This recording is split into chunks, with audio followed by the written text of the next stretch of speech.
नमस्कार. मागच्या वेळेला आपण बघितलं होतं की भारतातील पीक रचना आणि पीक रचना निर्धारित करणारे घटक यावर आपण विस्तृत चर्चा केली होती.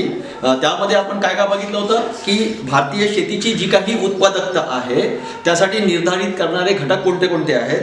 त्याचप्रमाणे भारतातील जी काही पीक पद्धती आहे त्यावर कोणत्या घटकाचा सगळ्यात जास्त अफेक्शन्स होते आपण त्याच्यावर चर्चा केली होती. त्याचप्रमाणे भारतातील शेतीची उत्पादकता कमी असण्याची कारणं कोणती होती आणि त्यावर उपाययोजना काय असेल यावर सुद्धा आपण चर्चा केली होती. त्याच्यानंतर आपण बघितलं होतं की शेती व उद्योग यामधील फरक आपण बघितला होता.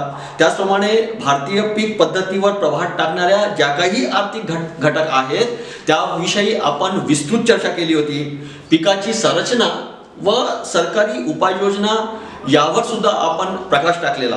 त्याचप्रमाणे भारतातील जी काही शेतीची जी काही उत्पादकता आहे ती वाढवण्यासाठी कोणते कारण किंवा उपाय आपण त्याच्यावर चर्चा केलेली होती. त्याचप्रमाणे भारतातील शेती आणि विदेशातील शेतीची जी काही उत्पादकता असेल त्याचं तुलनात्मक आपण बघितलेलं होतं. आज आपण बघूया की जमीन विषयक सुधारणा काय आहे, ज्याला आपण लँड रिफॉर्मर्स असं म्हणतोय. तर भारत देश हा कसा आहे की हा कृषीप्रधान देश आहे, बरोबर. म्हणजे देशातील जवळपास 70% लोक काय करतात की शेतकरी आहेत आणि त्याच्यासोबतच त्यांची जी काही रोजीरोटी आहे ती शेतीशी निगडीत आहे, बरोबर. म्हणजे एकंदरीत काय झालं की आपण बघितलं की 1995-96 ते जवळपास 2000 पर्यंत जे काही राष्ट्रीय उत्पन्नाचं जवळपास सुमारे 28.8% उत्पन्न जे आहे ते सगळं कुठून मिळतं, कृषी विभागातून मिळतं. म्हणजेच भारतीय जनतेला जे काही अन्नधान्य किंवा उद्योगधंद्याला जे काही कच्चा सामुग्री पुरवण्याची जबाबदारी जी काही कुणाची असेल तर ती कुणाची आहे, शेतीची आहे किंवा शेतीवर आहे असं आपण म्हणतो. म्हणजेच काय झालं की भारतातील जी काही अर्थव्यवस्था आहे त्याची जी काही मदार असेल ती परिपूर्ण मदार ही कृषीवरच अवलंबून आहे असं आपण म्हणतो आणि ते सत्य सुद्धा आहे. मग भारतातील शेतजमीन कशी आहे, तर भारतातील शेतजमीन जी आहे ती विपुलता आहे असे म्हटलं जातं. कारण काय की जमिनीचा वापर जो आहे तो वापर निरनिराळ्या कामासाठी होत असतो. जवळपास देशामध्ये जे काही 32.74 कोटी हेक्टर जी काही जमीन आहे त्याचं जे काही मापन झालं त्यातलं फक्त 92.2% किंवा 60% जमिनी ही मोजल्या गेलेली आहे. आणि केवळ जमिनीचा आकार मोठा असून चालत नाही तर त्या लागवडीखाली किती जमीन आहे म्हणजे शेतीसाठी किती जमीन आहे हा सुद्धा तितकाच महत्वाचा भाग आहे. म्हणजे एकदा पीक घेतलं तर पुन्हा दोनदा पीक घेता येतं काय, दोनदा पिकं घेता येणारी आहे का, किंवा पडीत जमीन आहे का, किंवा लागवडीसाठी वापरता न येणारी जमीन कोणती आहे, किंवा जंगलव्याप्त जमीन कोणती आहे इत्यादी गोष्टीबाबत ज्याची संपूर्ण बिनचूक माहिती जी आहे ती उपलब्ध असणे खूप अत्यानंत आहे, आवश्यक आहे. जपानसारख्या लहान देशामध्ये शेतजमीन कमी असून सुद्धा एकाच जमिनीतून जवळपास वर्षाकाठी 3 ते 4 पिके घेतले जातात. पहा यामुळे काय होईल की जमिनीची उत्पादकता वाढते आणि एकूण उत्पादन मोठ्या प्रमाणामध्ये जे काही उत्पादन असेल ते मोठ्या प्रमाणामध्ये त्याची काय होते, वाढ होते. शेतजमिनीचा वापर नेमकं कशासाठी होता की शेतातील जी काही पिके असतील ती अन्न पिके म्हणून जे कुठले असतील ते आहे गहू, तांदूळ, ज्वारी, बाजरी, मक्का, हरभरा आणि तूर. आणि जे काही व्यापारी पिके आहेत ते कोणते कोणते आहेत की ऊस आहे, भुईमुग आहे, कापूस आहे, ताग आहे, तंबाखू आहे, चहा आहे आणि कॉफी, रबर आणि तेलबिया हे सगळे व्यापारी पिके आहेत.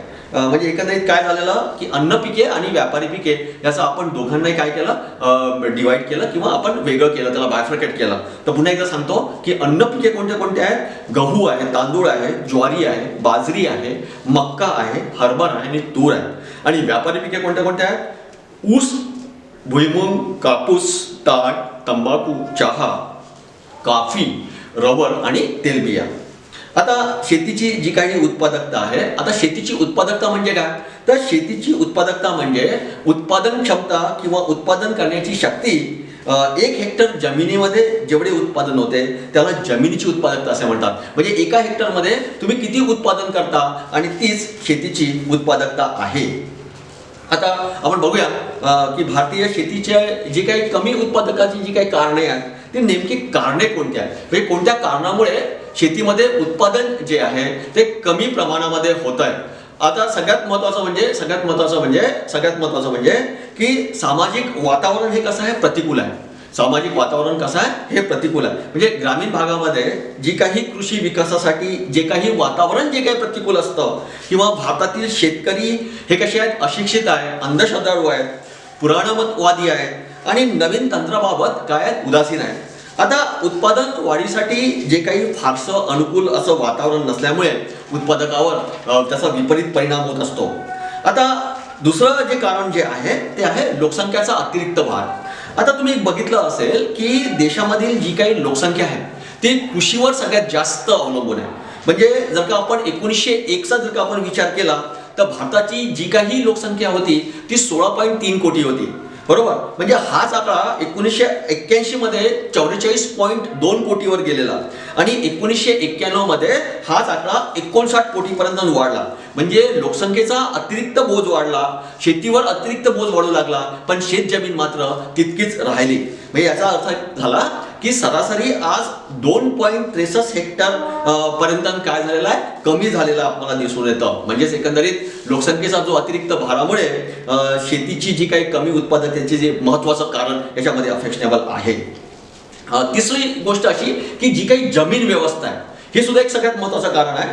कारण की जमीनदारी पद्धती हीच उत्पादकता कमी करण्यासाठी प्रमुख कारण आहे. आणि या पद्धतीचं जे काही कृषकाचं शोषण करावयासाठी जे काही कारणीभूत ठरली, जमीनदारीमुळे प्रत्यक्षात शेती करणाऱ्याचा उत्साह आणि कार्यक्षमता कमी झालेली आहे. आणि त्या स्वातंत्र्य काळामध्ये जी काही जमीनदारी नष्ट करण्यासाठी आली, एवढेच नव्हे तर पूड कायदे सुद्धा पास करण्यात आले, पण प्रत्यक्षात मात्र शेती करणाऱ्याला संरक्षण देण्यात आले. म्हणजे कसं झालं, कसेल त्याची जमीन, म्हणजे जो कसेल, जो काम करू शकतो, जो शेती करू शकतो त्याला जमीन मिळेल. आणि हे तत्त्व स्वीकारलं गेल्यामुळे उत्पादकता वाढीसाठी चालना मिळाली. आपण असं नाही म्हणू शकत की चालना नाही मिळाली, है ना, चालना मिळाली. मग चौथं कारण सगळ्यात महत्वाचं म्हणजे की लागवडीची पद्धती तुमची कशी आहे, बरोबर. म्हणजे भारतातील शेतकरी हा गरीब आणि कर्जबाजारी असल्यामुळे तो रासायनिक खताचा, संकरित बी बियाणाचा व आधुनिक यंत्रसामुग्रीचा वापर करू शकत नाही. हे आजही सत्य आहे, है ना. तुम्ही बघितलं असेल जवळपास 128 दिवसापासून दिल्लीच्या बॉर्डरवर शेतकरी त्या कायद्यासाठी, आणि एक नक्की सांगतो मी तुम्हाला की समजा शेतकऱ्याच्या प्रॉफिटमध्ये समजा ते कायदे असते, ते लॉ असते, तर शेतकऱ्यांनी नक्कीच त्याला घेतलं असतं. कोणी मला एक सांगा, एखादी समजा छोटा मुलगा असेल आणि त्याला आपण म्हटलं की तू जवळ ये, तर जवळ ये असं म्हटल्याबरोबर तो काय म्हणतो की तुम्ही मला काय देणार, पहा विचार कर, तुम्ही मला काय देणार. आणि जेव्हा तो असं म्हणतो की तुम्ही मला काय देणार, म्हणजे every person have to see the profit, है ना. प्रत्येक व्यक्ती हा काय बघतो, हा नफा बघत असतो, है ना, बरोबर आहे ना. आणि म्हणून जर का नफा असेल तर नक्कीच आपण त्याला आत्मसात करू. तर ही जी लागवडीची जी पद्धती आहे ती लागवडीची पद्धती कशी आहे, फार जुनी आहे आणि श्रमिक ते ऍक्सेप्ट करत नाही. चौथी गोष्ट सगळ्यात महत्वाची म्हणजे की पाणी पुरवठा. आता पाणी हे शेतीचं जीवन आहे असं म्हटलं जातं, बरोबर आहे. आणि भारतातील शेती कशावर अवलंबून आहे, मोसमी वाऱ्यावर. म्हणजे वर्षाकाठी सुमारे 40 इंच जो काही पाऊस पडतो, तथापि गेल्या वर्षामध्ये जे काही मोसमी किंवा मान्सून वाऱ्यापासून पडणारा जो काही पाऊस असेल तो कसा असेल, अनियमित आणि लहरी आहे. म्हणजे पडला नाही पडला किंवा खूप पडला, जास्त पडला, है ना, बरोबर आहे ना. म्हणजे सुमारे 30% जमीन ही कृत्रिम पाणी पुरवठा करतं आणि उर्वरित 70% ही जी शेतीची जी जमीन आहे ती पावसाच्या पाण्यावर अवलंबून आहे. म्हणजे 70% शेतकरी हे पावसाच्या पाण्यावर अवलंबून आहेत आणि 30% फक्त आपण कृत्रिम पाणी पुरवठा करू शकतो. म्हणजे पाण्याच्या अभावी किंवा पाणी पुरवठ्याच्या अभावी उत्पादक भारतातील शेतीचं जे कमी उत्पादकाचं जे कारण जे आहे ते सगळ्यात महत्वाचं आहे. भांडवलांचा पुरवठा सुद्धा हा एक सगळ्यात महत्त्वाचं कारण आहे. म्हणजे आधुनिक पद्धतीने जी काही शेती आपण करतो किंवा ज्या प्रमाणामध्ये आपण उत्पादकता वाढवू शकत नाही, म्हणजे एकंदरीत काय झालं की चांगलं बियाणं नाही आहे, यंत्रसामुग्रीचा वापर योग्य प्रकारे होत नाही, सखोल लागवड नाही आहे, रासायनिक खते नाही आहेत, कीटकनाशके नाही आहेत, नवीन तंत्र इत्यादी गोष्टी या उत्पादकता वाढवण्यासाठी आवश्यक असतात. परंतु ही घ्यायसाठी जे काही भांडवल लागतं ते या शेतकऱ्यांजवळ नाही आहे आणि म्हणून भारतातील शेती ही कमी उत्पादनासाठी कारणीभूत आहे. त्याच्यानंतर शेतीमध्ये जे काही पिकवल्या गेलं त्याच्यासाठी जो काही रास्त भाव आहे तो शेतमालाला रास्त भाव नाही, है ना, बरोबर आहे ना.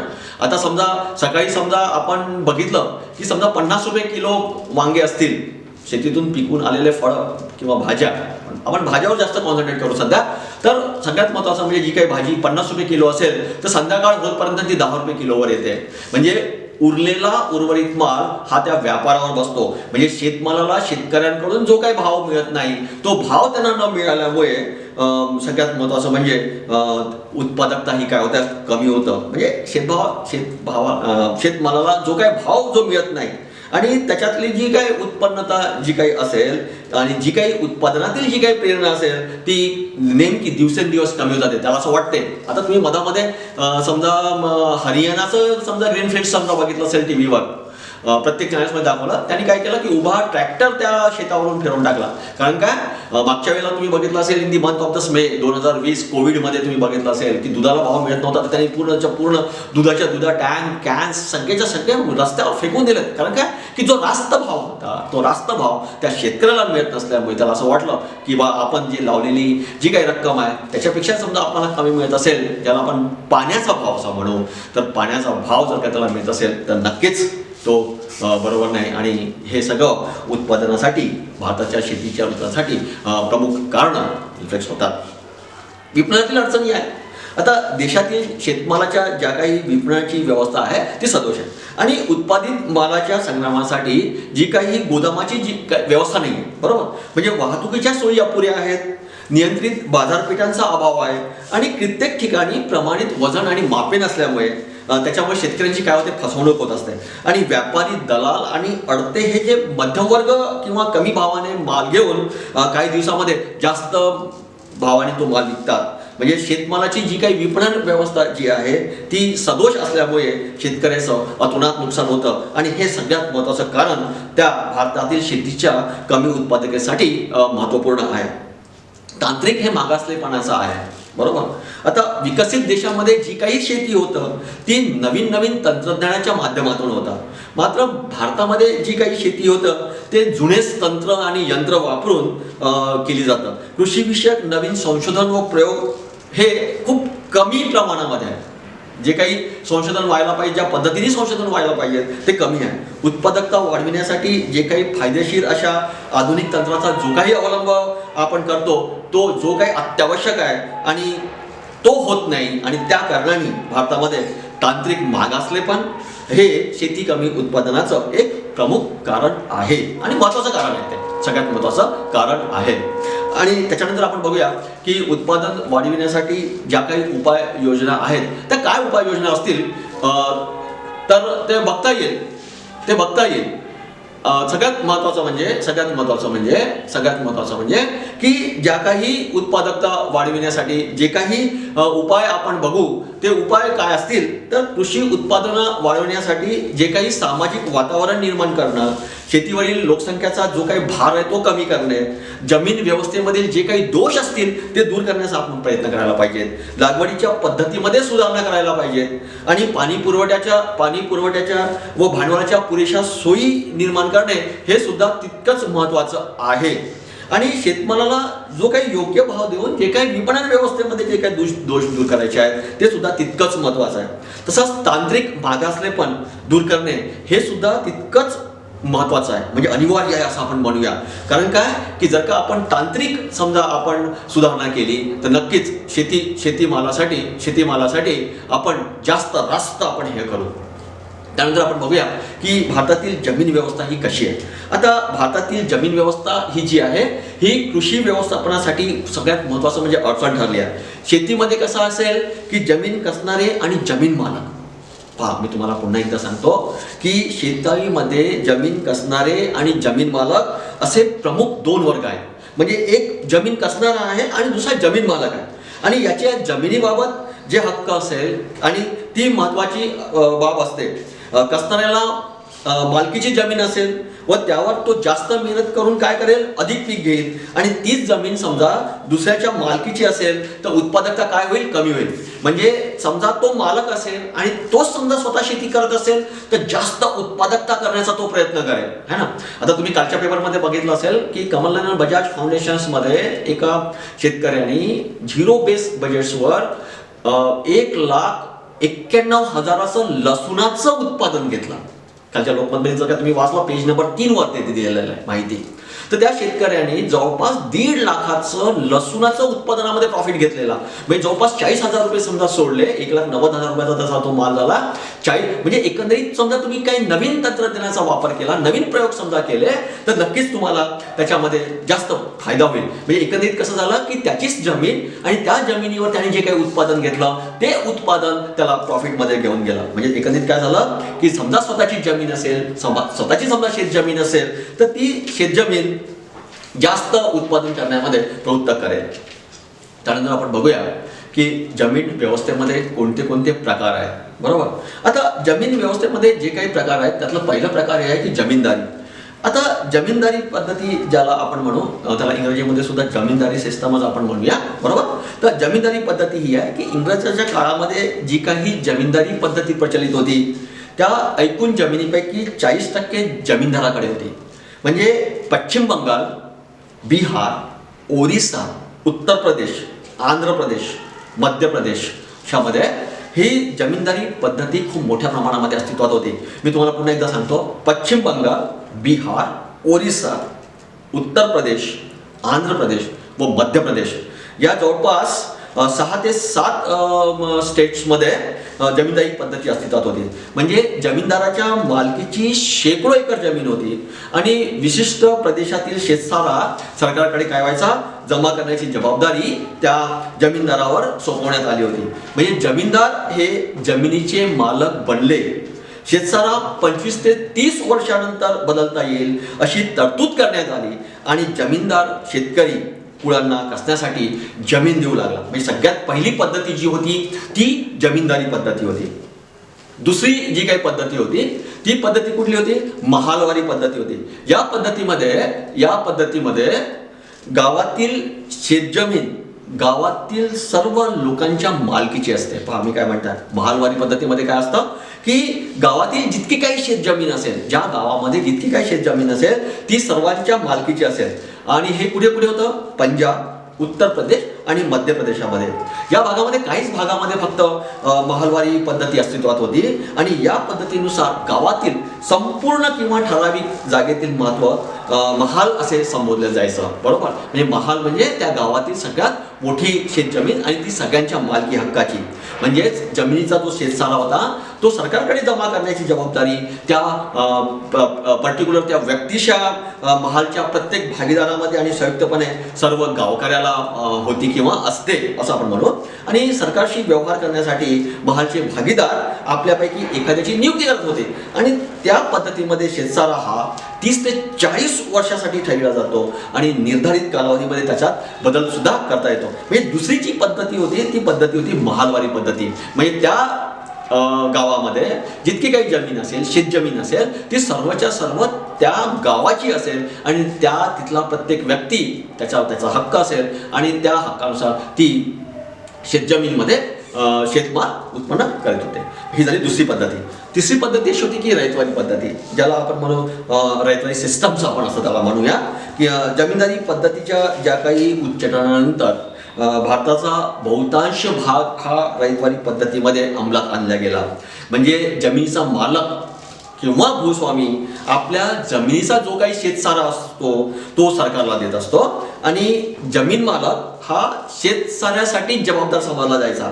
म्हणजे आपली जमीन जी काही असेल ती दुसऱ्याला खंडाने देणे, म्हणजे rent, that's called the rent, खंडाने देण्याचा किंवा गहाण ठेवण्याचा किंवा विकण्याचा त्याला अधिकार असेल. आणि जमिनीबाबत अशा प्रकारची मालकी हक्क मिळवण्यासाठी शेतमालक किंवा शेतमालक जमिनीमध्ये सुधारणा करू लागला आणि जास्त परिश्रम करून अधिक उत्पन्न घेऊ लागला. त्यामुळे कृषीची उत्पादकता वाढण्यास मदत झाली.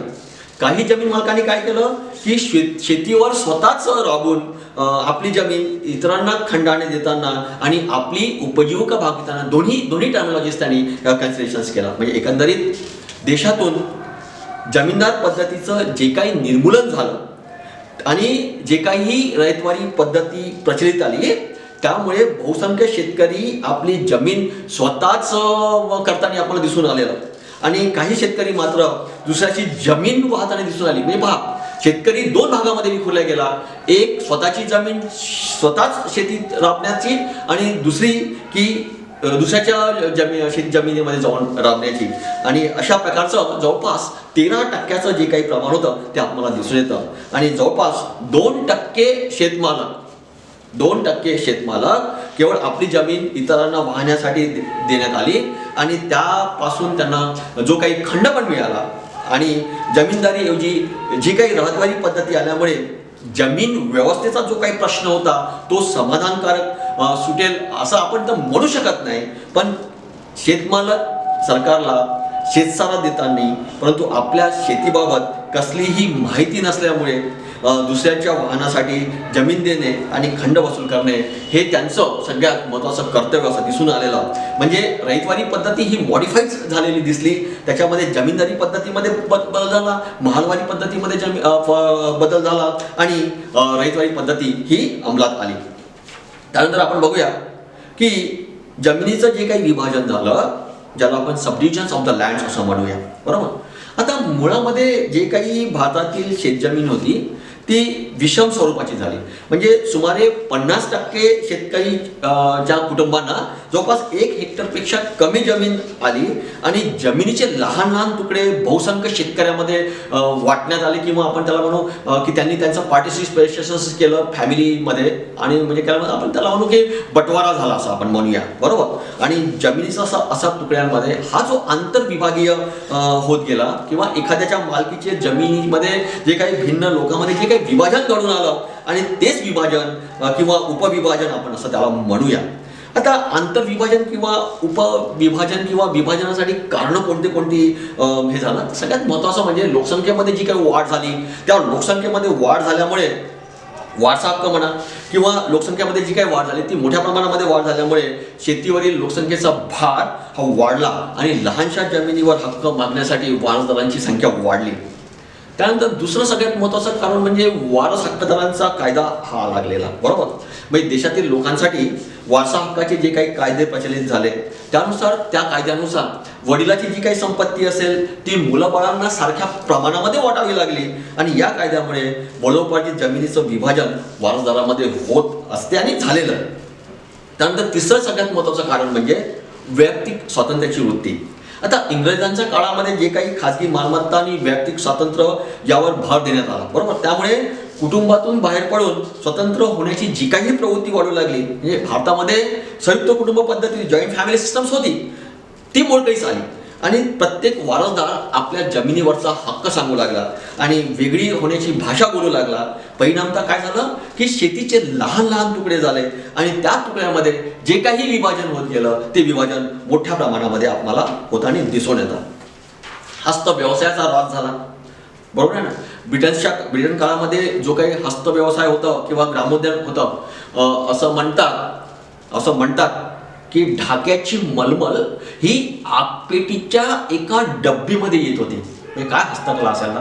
म्हणजे जी काही साडी आहे, जवळपास आजची साडी ही 5 ते 5.5 मीटरची असतं, आणि ती साडी पूर्ण ढाक्याची मलमल आपण ज्याला म्हणू, ती ढाक्याची मलमल ती पूर्ण साडी एका आगपेटीच्या डब्बीमध्ये यायची. म्हणजे इतक्या छोट्या डब्बीमध्ये ती 5.5 मीटरची साडी पूर्ण त्याच्यामध्ये व्यवस्थित घडी करता येत होती. म्हणजे ही हस्तकला जी होती ती हस्तकलेचा रास ब्रिटिश काळामध्ये सगळं नष्ट झाला. असं म्हणतात की हा हस्तकला नेस्तनाबूत करण्यासाठी त्यांचे सगळे हात काटण्यात आले, त्यांचं सगळं म्हणजे त्यांना सगळं नेस्तनाबूत करण्यात आलं, त्यांना मारण्यात आलं. ह्या सगळ्या गोष्टी आहेत, ही हिस्टॉरिकल आहे.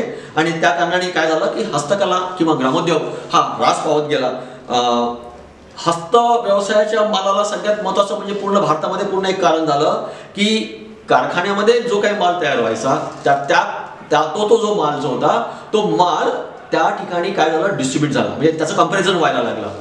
हस्तकलेमध्ये असणारा माल हा थोडासा खडबडीत असेल, आणि कारखान्यामध्ये जो काही माल तयार होत असेल, यंत्राच्याद्वारे जो काही माल तयार होत असेल तो कसा असेल, पॉवरफुल असेल, दिसायला अट्रॅक्टिव्ह असेल, त्याचा क्वालिटी खूप सुपर असेल. तर हा जो डिफरन्सेस होत गेलेला, त्यामुळे ग्रामोद्योग वस्तू आणि हस्तकला हे काय झालं ह्रास पावत गेली. त्याच्यानंतर औद्योगिकरणाचा जो काही अभाव आला, म्हणजे काय झालं जमिनीचं जे काही विभाजन झालं, आणि त्या कारणाने ग्रामीण भागामध्ये औद्योगिकरणाचा जो काही अभाव आला, देशामध्ये ज्या काही मोठ्या प्रमाणामध्ये औद्योगिकरण झालं, आणि असंख्य शेतकरी जे काही कुटुंबामध्ये जे काही उद्योगधंद्यामध्ये रोजगार मिळायला लागला, त्या कारणाने शेतीवरील लोकसंख्येचा जो भार झाला तो कमी झाला, आणि विभाजनाच्या प्रक्रियेला काय झालेला आळा बसलेला. जमिनीचे आकर्षण वाढलं. सगळ्यात महत्त्वाचं म्हणजे जमिनीचं आकर्षण जे होतं ते खूप मोठ्या प्रमाणामध्ये अट्रॅक्ट झालेलं. म्हणजे एकंदरीत कसं झालं की आपल्या देशामध्ये जी काही जमीन आहे ती केवळ संपत्तीचा विषय नसून सामाजिक प्रतिष्ठेचा सुद्धा विषय झालेला आहे ना. आता एखाद्याचा जवळ समजा शेती असेल आणि त्याच्यामध्ये समजा भात जास्त मोठ्या प्रमाणामध्ये पिकत असेल किंवा कापूस खूप मोठ्या प्रमाणामध्ये पिकत असेल किंवा ऊस खूप मोठ्या प्रमाणामध्ये पिकत असेल तर तो श्रेष्ठ झाला आहे ना. बरोबर ना. कारण काय की त्याच्या जमिनीमध्ये सगळ्यात जास्त भात पिकतो, ऊस पिकतो, ताक पिकतो, मका पिकतो. म्हणजे हे जे प्रतिष्ठित जे काही धान्य आहेत ते पिकतात त्या कारणाने तो काय झाला, श्रेष्ठ झाला. म्हणजे एकंदरीत ही जी जमिनीचं जे काही आकर्षण होतं ते सुद्धा तितकंच मोठा त्याच्यासाठी कारणीभूत झालं. शेतकऱ्याचा कर्जबाजारीपणा हा सुद्धा एक सगळ्यात महत्त्वाचा अफेक्शन्स तिथे आलेला. असं म्हणतात की भारतातील शेतकरी द इंडियन फार्मर्स हा कर्जात जन्म घेतो, कर्जामध्येच जगतो आणि कर्जामध्येच मरतो है ना. आता शेतकऱ्याची आत्महत्या विषय आहे, खूप चांगला विषय आहे. अजूनपर्यंत न समजणारी किंवा न सुटणारी समस्याचं आपण त्याच्यामध्ये आपण हे झालेलं. परवाच्या दिवशी टाइम्स ऑफ इंडियामध्ये सेकंड पेजवर होतं की जर्मनीमध्येच जपानमध्ये सगळ्यात जास्त आत्महत्या होत आहेत आणि तो वयोगट आहे 18 ते 41 वर्षाचा. बरोबर. तर काय की याचं अफेक्शन कोविडमुळे झालेलं.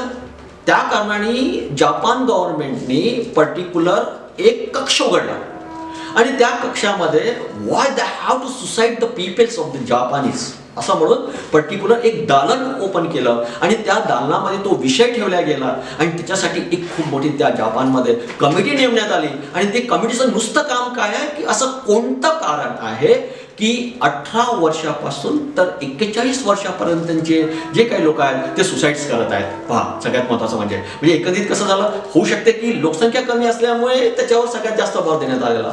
पण महाराष्ट्रामध्ये अजूनही शेतकरी जे कर्जबाजारीपणामुळे जो काही आत्महत्या करतायत, सुसाईड्स करत आहेत त्याच्यावर अजूनपर्यंत नेमका कोणता तोडगा असायला हवा अजूनपर्यंत झालेला नाही आहे. त्यानंतर सगळ्यात महत्त्वाचं म्हणजे कौटुंबिक जबाबदारी काय आहे. बरोबर. आता शेतकरी हा कुटुंब प्रमुख आणि कौटुंबिक सगळ्यात महत्त्वाचा जबाबदार असतो. बरोबर. मुलामुलीचं शिक्षण असेल, लग्नकार्य असेल, कुटुंबातील घटकांचं आरोग्य असेल आणि त्याचप्रमाणे एखाद्या प्रसंगी समजा झालेला अपघात असेल, मृत्यू असेल, यासारखे जे काही संकट ओळखतात तेव्हा संकटांना तोंड देण्यासाठी त्यांच्या ज्या काही कौटुंबिक जबाबदाऱ्या असेल त्या पार पाडण्यासाठी रकमेची जी काही गरज असेल, पैशाची जी काही गरज असेल, अशा वेळी त्याचा जमिनीचा काही हिस्सा तो दुसऱ्याला विकतो किंवा गहाण ठेवतो आणि त्या कारणाने विभाजनाची प्रक्रिया जी आहे ती वाढीस येते. म्हणजे एकंदरीत आंतरविभाजनासाठी जी काही कारणे आहेत ते सगळ्यात महत्त्वाचे आहेत. म्हणजे एकंदरीत एकतर लोकसंख्येमध्ये झालेली वाढ, वारसा हक्कांचा कायदा, वैयक्तिक स्वातंत्र्याची वृत्ती, हस्त व्यवसायाचा जो ऱ्हास झाला तो, औद्योगिकरणाचा अभाव आपल्याला दिसून आला, जमिनीचे आकर्षण आपल्याला दिसून आले, शेतकऱ्यांचा कर्जबाजारी पण आपल्याला दिसून आला आणि कौटुंबिक जबाबदारी सुद्धा आपल्याला दिसून आली. त्यानंतर आपण बघूया की जमिनीचे अपखंडन काय आहे. जमिनीचे अपखंडन काय. आता जमिनीचे अपखंडन म्हणजे मालकीची सलग जमीन न राहता ती तुकड्या तुकड्यामध्ये निरनिराळ्या ठिकाणी विभागली गेली असेल. म्हणजे समजा माझी स्वतःची जमीन असेल तर एक पार्ट हा माझा वर्धेला असेल, दुसरा पार्ट हा सेलूला असेल, तिसरा पार्ट हा देवडीला असेल. Okay then, thank you.